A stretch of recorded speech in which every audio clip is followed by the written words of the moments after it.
I'm Debra Wallace, licensed marriage and family therapist, and today my positive reframe is on stress. There are many negative aspects of stress. However, I do want to say the reframe is that we actually need stress because stress leads to growth and healthy development, and especially of resiliency and of a flexible nervous system, a flexible, adaptive, energized nervous system. It's healthy.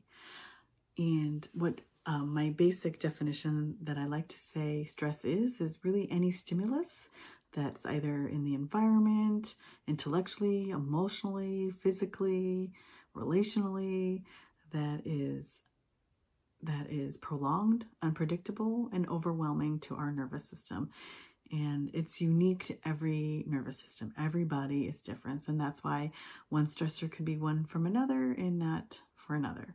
As there's many variables, there's interpersonal neurobiology that creates our nervous system. And so it's very unique. And the main difference between what makes stress, the main bit that's really critical between healthy stress and non-healthy stress is having access to resources and healthy, safe, trusting environments and relationships. That is key. And that is why certain people can go through so many stressors, and because they have access to resources and have safe, trusting relationships and environments, they can bounce out of that. And those are actually called buffers. And that is really critical. So that is one of my first tips to managing stress, is to have access, to improve access for everyone and for your own life. Make sure you have safe, trusting, healthy environments and relationships. That is number one.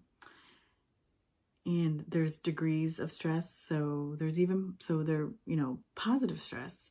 The other term for it is called eustress, is where your nervous system is activated. And I'm going to tell you that everyone has stress. It fascinates me when I hear people say, no, I'm fine, there's no stress. And I said, okay, you have a nervous system. There are 24/7 stimulus coming at us, and we get activated all day long. And what makes healthy is being aware of it, being flexible, and being able to move through your nervous system states. A lot of disease, a lot of conflict, and negative things happen from when we get stuck in a state of activation and a stress response.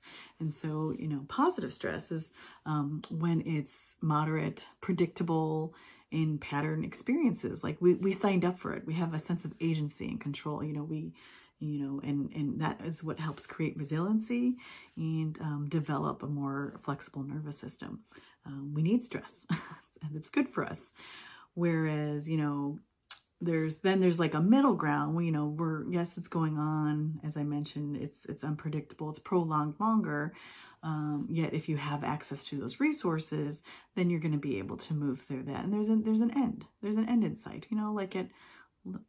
Although school and work go on and on, but usually there's deadlines. There's you signed up for it. There's some sort of agency in that, and that helps. And also making it manageable. That's really key with stress management, is making it, breaking it down to small bits, making it manageable, which is often that's why when we go to schools and businesses and, you'd hope you have staff and teachers and leaders around you that are breaking it down to bits to make it manageable. So that's another key point to stress management, is making it manageable, predictable, having some sort of control, agency in it, say in it, helps you also manage that stress. And then I have many other videos. I recommend listening to the one on trauma that talks about what toxic stress is, but I'm going to focus on stress and the positive and what we can do about it. So the number one thing is to notice when you're stressed. Listen to your body. Our bodies are so intelligent. And usually the first cues of stress is your heart is racing. You'll feel tension. Some might feel it more in their hands. Some might feel it more in their shoulders. You may feel heat in different parts of your body. There's some people have a vein that pop out in some places. Your body has cues. It's amazing telling you when you're stressed. And so it's important to listen because that awareness of your cues, you can't work on something and improve something or manage something if you're not even aware of it. So that's number one, is really pay attention to your body and listen to the cues. And when you have those cues, pause, do something to process the stress. And we don't have to like write a book on it. You can just very simply just acknowledge, whoa, my heart's racing. I'm feeling stress.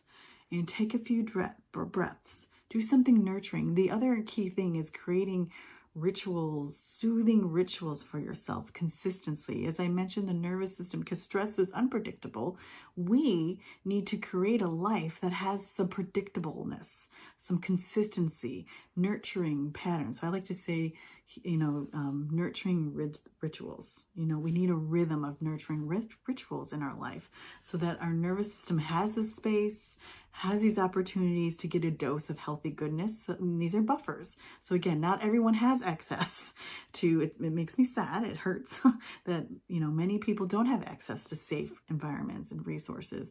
But at bare minimum, you can start creating some sort of, healthy rituals within your own mind and body and spirit. And that's where noticing your cues and then doing at least something to provide some space, some grace, and some nurturing. And so, as I mentioned, that could be breathing, that could be stepping outside to get some fresh air, that could be drinking a soothing beverage, especially water or something, soothing tea,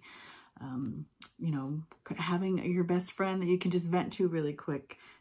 Finding some outlets that you can, doing a yoga pose. Movement is key. I encourage exercise, some sort of movement, because all those stress hormones are in your body, and we need to find ways to release that, because if we don't, that's when more toxic stuff happens, and there's many people I will hear say, I'm not stressed, but it's so important to acknowledge that we all have stress. And so those would be my best tips is, awareness, identify your stress signals, and then create some sort of ritual, some kind of routine that you're going to do when you notice your stress. And the most basic is just name it to tame it, and then do some sort of movement, breathing, something really, really simple. And then the more that you can create safe, trusting environments and relationships is key. Please, listen to more of my videos. If you want to hear more, comment below. If there's something else you'd like a positive reframe on, I'll share some more resources in the description section. Take wonderful care.